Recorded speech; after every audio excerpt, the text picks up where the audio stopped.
ঐতিহ্যবাহী 10 নং word Sylhet city কর্পোরেশনের অন্তর্গত অত্যন্ত সুপরিচিত দ্বীনী শিক্ষা প্রতিষ্ঠান নূরে মদিনা মাদ্রাসা ও এতিমখানা এর উদ্যোগে আয়োজিত আজকের 7ম বার্ষিক ওয়াজ মাহফিলের অধ্যক্ষার অধিবেশনের শ্রদ্ধাভাজন সভাপতি, সম্মানিত উপস্থিতি, মাইকের আওয়াজ যদ্দূর পর্যন্ত পৌঁছায় আমরা প্রথমেই মহান রব্বে করিমের দরবারে আলিশানে সেজদা অবনত চিত্তে শুকরিয়া আদায় করি যে মহান আল্লাহ সুবহানাহু ওয়া তাআলা আমাদেরকে এরকম একটি সুন্দর পরিবেশে মহাগ্রন্থ আল কোরআনুল কারীমের তাফসীর মাহফিলের আয়োজন করার সুযোগ করে দিয়েছেন, তৌফিক দান করেছেন। এজন্য আমরা মহান রব্বে করিমের দরবারে শুকরিয়া আদায় করি।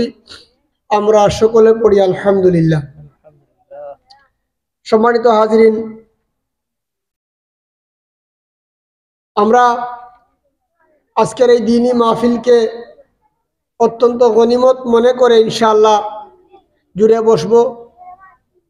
এই মাহফিলকে সফল এবং সার্থক করার লক্ষ্যে আমরা স্বতঃস্ফূর্ত অংশগ্রহণ করব, সার্বিক সহযোগিতা করব। আল্লাহ পাক আমাদের সবাইকে তৌফিক দান করুন। সম্মানিত হাজিরিন, নূরে মদিনা মাদ্রাসা এতিমখানা আপনাদের অত্র এলাকায়, আপনাদের অত্র মহল্লায় দীর্ঘদিন যাবৎ ইলমে দ্বীনের খেদমতে কাজ করে যাচ্ছে।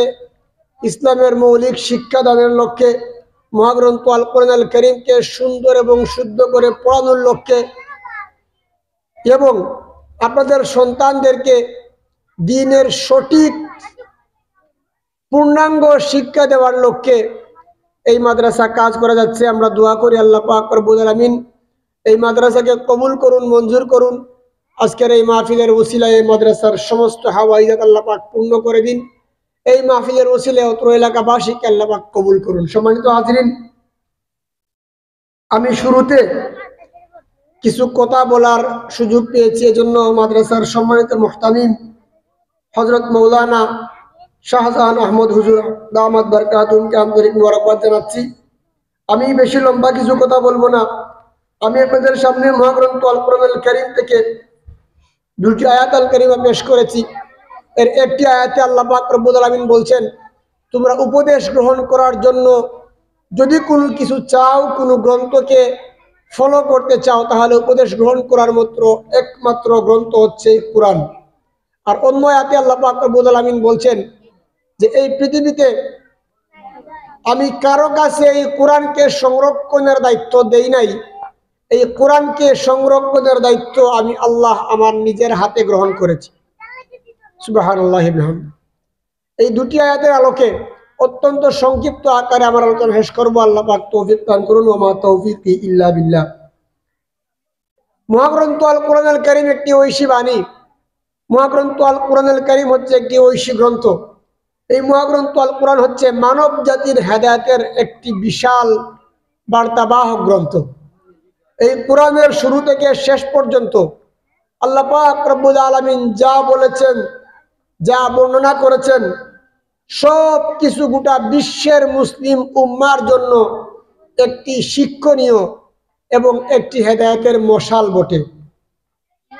যেমন এই কোরআনের বিসমিল্লাহর বা থেকে নিয়ে শুরু করে সূরা নাসের সিন পর্যন্ত আল্লাহ সুবহানাহু ওয়া তাআলা 114 সূরা নাজিল করেছেন, 6664 বা 66 আয়াত নাজিল করেছেন। এই আয়াতগুলোর মাধ্যমে, এই সূরাগুলোর মাধ্যমে মহান আল্লাহ সুবহানাহু ওয়া তাআলা আমাদের আপনাদের রাষ্ট্রীয় জীবন, পারিবারিক জীবন, সামাজিক জীবন সব কিছু পরিচালনার জন্য এই কোরআনকে আমাদের জন্য যথেষ্ট করে দিয়ে বলেছেন, এই কোরআনই তোমাদের জন্য কিয়ামতে, ময়দানে মাহশরে, আখিরাতে, দুনিয়াতে সব কিছুর ক্ষেত্রে এই কোরআন তোমাদের জন্য হেদায়েতের বাণী। সুবহানাল্লাহ। ভাইয়েরা আমার জন্য আল্লাহ রাব্বুল আলামিন এই কোরআন নাজিল করেছেন মানব জাতির হেদায়েতের জন্য। এই কোরআন আল্লাহ পাক রব্বুল আলামিন মানব জাতির হেদায়েতের জন্য নাজিল করে বলেছেন, আমি কোরআনকে তোমাদের জন্য উপদেশ গ্রন্থ হিসাবে নাজিল করেছি। আল্লাহ রাব্বুল আলামিন এই কোরআন নাজিল করেছেন, আর এই কোরআন নাজিল করে উম্মতের কাছে আল্লাহ রাব্বুল আলামিনের নবীর কাছে আল্লাহ তাআলা আল্লাহর হাবিবের উপরে কোরআন নাজিল করেছেন। আর এই কোরআন নাজিল করে আল্লাহ পাক রব্বুল আলামিন উম্মতের জন্য বলে দিয়েছেন, ওয়ালাকাদ ইয়াসসারনাল কুরআনা লিযিকরি ফাহাল মিন মুদ্দাকির। তোমরা যদি উপদেশ গ্রহণ করতে চাও তাহলে একমাত্র এই কোরআন, যেই কোরআন থেকেই তোমরা উপদেশ গ্রহণ করতে পারো। আল্লাহ রাব্বুল আলামিন এই কোরআন নাজিল করেছেন শুধুমাত্র তিলাওয়াত করার জন্য নয়। এই কোরআন যেমন তিলাওয়াতকারী গ্রন্থ, এই কোরআন যেমন তিলাওয়াত করার গ্রন্থ, ঠিক তদ্রূপভাবে এই কোরআন হচ্ছে গবেষণার গ্রন্থ, এই কোরআন হচ্ছে হেদায়েতের গ্রন্থ, এই কোরআন হচ্ছে রাষ্ট্র পরিচালনা করার ক্ষেত্রে সহযোগী।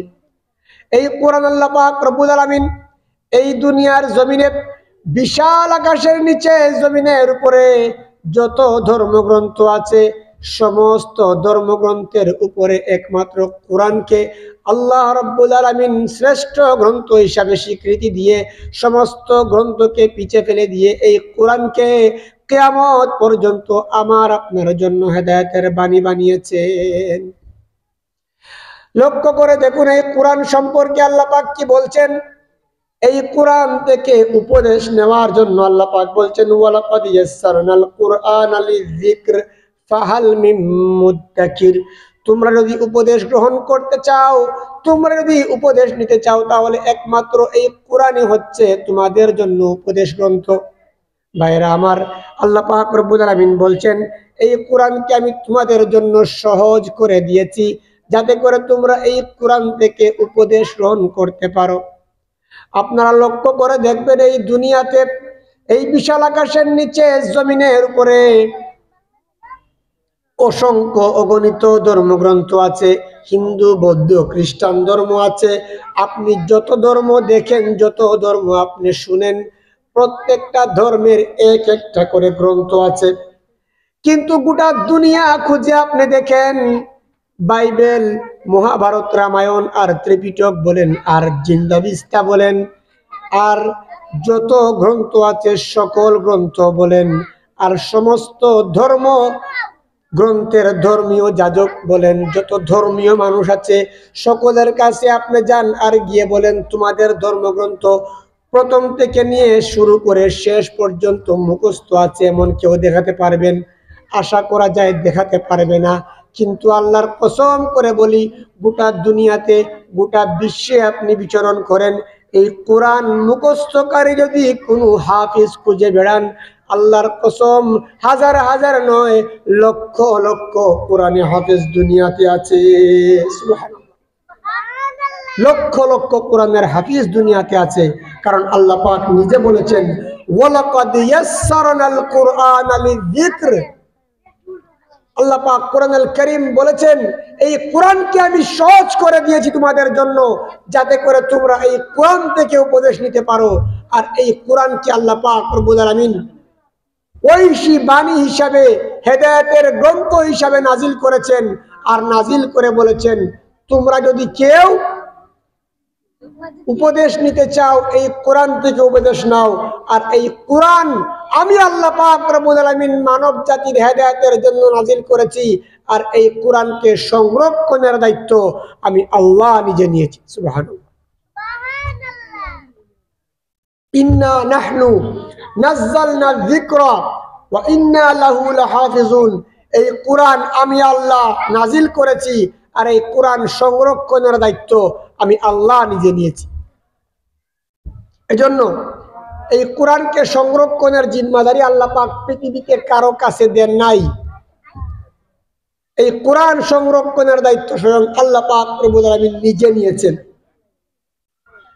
এজন্য আমার ভাইয়েরা, মাইকের আওয়াজ যতদূর পর্যন্ত পৌঁছায়, পর্দার আড়ালের মায়েরা, বোনেরা, এই কোরআনকে আল্লাহ পাক রব্বুল আলামিন এত দামি বানিয়েছেন, এত সম্মানী বানিয়েছেন।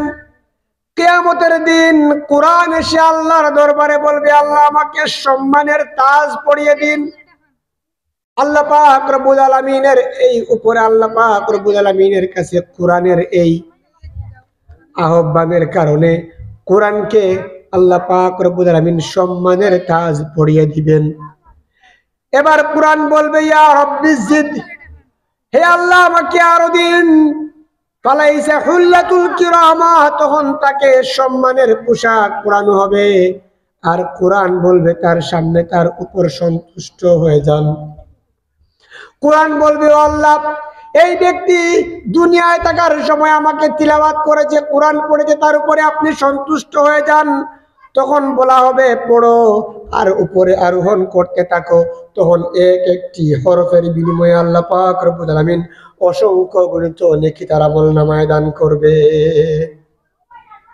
ভাইয়ের আমার জন্য এই কোরআনের সম্মান আল্লাহ পাক কেমন বাড়িয়েছেন লক্ষ্য করে দেখুন। একটা সন্তানকে যদি আপনি কোরআন শিক্ষা দেন, একটা সন্তানকে যদি আপনি কোরআন শিখাইয়া দুনিয়া থেকে যান, কোরআন শুদ্ধ করে একটা সন্তান যদি পড়ায়া যান, কোরআনের হাফেজ যদি আপনি একটা ছেলেকে বানাই যেতে পারেন, একটা মেয়েকে যদি আপনি কোরআন শিখাই যেতে পারেন, ইসলামের মৌলিক শিক্ষা যদি আপনি শিখাই যেতে পারেন, কিয়ামতের দিন কবরে হাসরে ওই সন্তান আপনার জন্য নাজাতের উসিলা হয়ে যাবে।